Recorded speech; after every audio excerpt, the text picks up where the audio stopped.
Je t'envie vraiment, encore un film qui m'a tenu en haleine du début à la fin. Le film dont je vais parler aujourd'hui est vraiment ancré dans la réalité. On découvre qu'il existe de nombreuses règles non dites dans le monde du mannequinat. Mais après l'avoir regardé, j'ai compris. Ce n'est pas vraiment un film, c'est une mise à nu totale des coulisses du monde des mannequins. Il révèle jalousie, trahison et calcul d'intérêt derrière les apparences brillantes. Quand tu crois assister à une compétition équitable, tu réalises en fait que tu étais perdant depuis le début.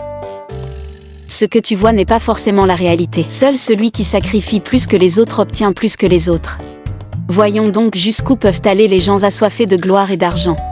L'histoire se déroule dans un appartement en Corée du Sud. Xiaoshui, profondément endormie, est réveillée en sursaut par un appel inconnu. Mais après avoir décroché, personne ne parle.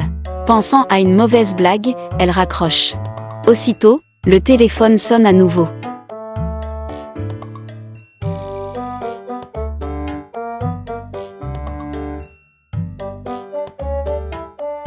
C'est trop court. Tu te moques de moi ? Au moment où elle s'apprête à raccrocher, la voix commence à la menacer. Si elle raccroche, elle est morte. Elle lui ordonne d'aller vérifier son salon immédiatement. Désorientée, Xiaoshui court vers le salon et trouve un cadavre chez elle. Elle s'approche du corps en tremblant. Et ce qu'elle voit la stupéfie. C'est son ex-petite amie, avec qui elle venait tout juste de rompre. Il est bel et bien mort. Ses jambes se dérobent sous elle.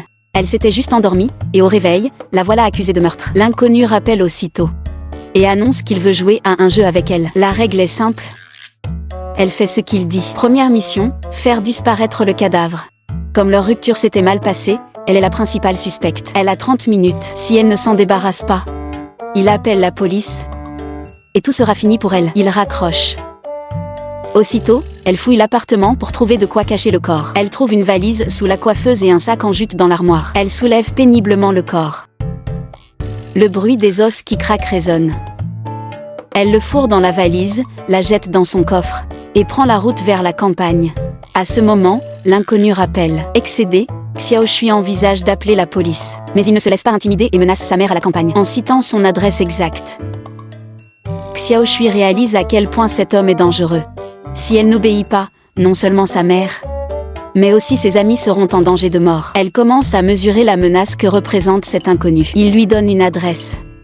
Pour déposer le corps à un endroit précis, détruire toutes les preuves et jeter son téléphone. Avant d'avoir terminé, elle ne peut contacter personne, sinon sa mère et ses amis seront en danger de mort. Dès qu'elle jette son téléphone, quelqu'un le ramasse derrière elle. Peu après, Xiaoshui arrive devant un vieux puits abandonné. Suivant les instructions, elle défigure son ex avec une pierre, lui arrache plusieurs dents, brûle ses empreintes digitales au briquet et jette le corps dans le puits. Elle croit en avoir fini. Mais ce n'était que la mise en bouche.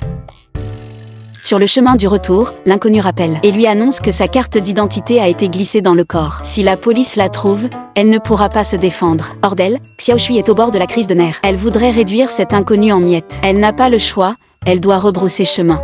Le puits est sinistre, les marches grincent étrangement. Xiaoshui descend prudemment le long de l'échelle. Au moment où elle approche du fond, elle glisse et tombe lourdement. Sa jambe est lacérée profondément. Après un bandage de fortune, elle plonge la main dans la gorge de son ex et en récupère sa carte d'identité. Elle ne veut plus qu'une chose, fuir cet endroit. Elle remonte l'échelle, mais à chaque pas, l'échelle grince. Et ce qu'elle redoutait le plus finit par arriver. L'échelle, vermoulue, cède sous son poids et elle retombe. Elle est désormais piégée au fond du puits. En regardant l'ouverture si haute au-dessus d'elle, en pleine campagne déserte, au bord du gouffre.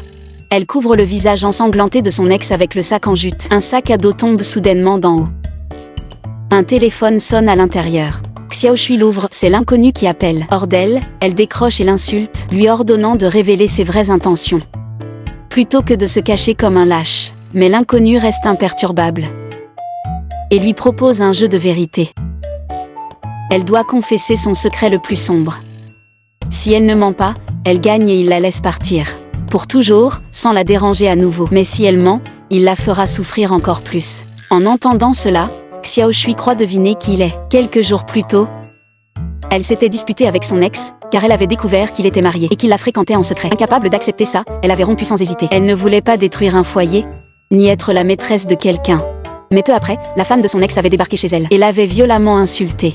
Xiaoshui, elle aussi victime, n'avait rien su de ce mariage et lui avait répondu avec la même vigueur. Avant de partir, la femme avait sorti une liasse de billets de son sac et les avait jetés au visage de Xiaoshui, en lui disant que c'était sa rémunération pour le temps passé avec son mari. Puis elle était repartie sans se retourner. Xiao Shui pensait avoir trouvé le coupable, mais l'inconnu éclate de rire. Il jette un autre sac dans le puits. Xiao Shui l'ouvre curieusement et y trouve la tête coupée de la femme de son ex. L'inconnu lui dit que ce n'est pas la vérité qu'il cherche à entendre et lui donne un indice. C'était lors d'un grand concours de mannequinat, 2 ans plus tôt. De belles femmes élégantes et séduisantes s'affrontaient, toutes magnifiques et soignées. Xiao Shui, novice dans ce milieu, détonnait parmi ses professionnels, car ses anciennes, en expérience comme en savoir-faire, la surpassaient de loin. Mais elles avaient toute une rivale commune, Xiaohua. Que ce soit en taille ou en beauté, elle écrasait tout le monde et suscitait la jalousie générale. Dans ce milieu, tout le monde sait qu'il existe de nombreuses règles non dites. Pour gagner un concours, il faut tenir les personnes qui ont le pouvoir bien en main. Xiao Shui l'ignorait au début. Mais lors du défilé le lendemain, une candidate trébucha et tomba sur le podium. Pourtant la jurée présente lui attribua quand même un A+.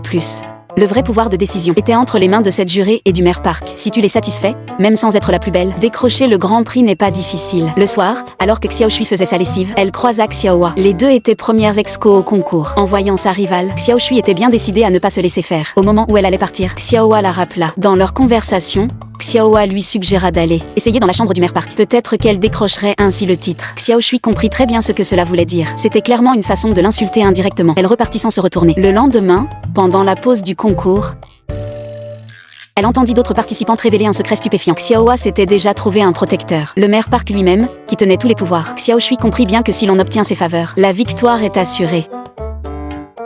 Mais elle refusait de le faire, car un titre obtenu par des moyens vils ne vaut rien. Les méthodes de Xiaohua rendaient les autres candidates très mécontentes. Elle ne cessait de médire d'elle dans son dos. Mais ce qu'elle disait fut entendu par Xiaohua. Le soir, Xiao Shui, incapable de dormir à cause du concours, se retrouva devant son miroir. Elle repensa aux paroles de Xiaohua. Elles étaient toutes là pour participer dans le but d'obtenir un bon classement. Elle ne voulait pas repartir perdante, ni les mains vides. Après une longue lutte intérieure, elle frappa à la porte du maire Park.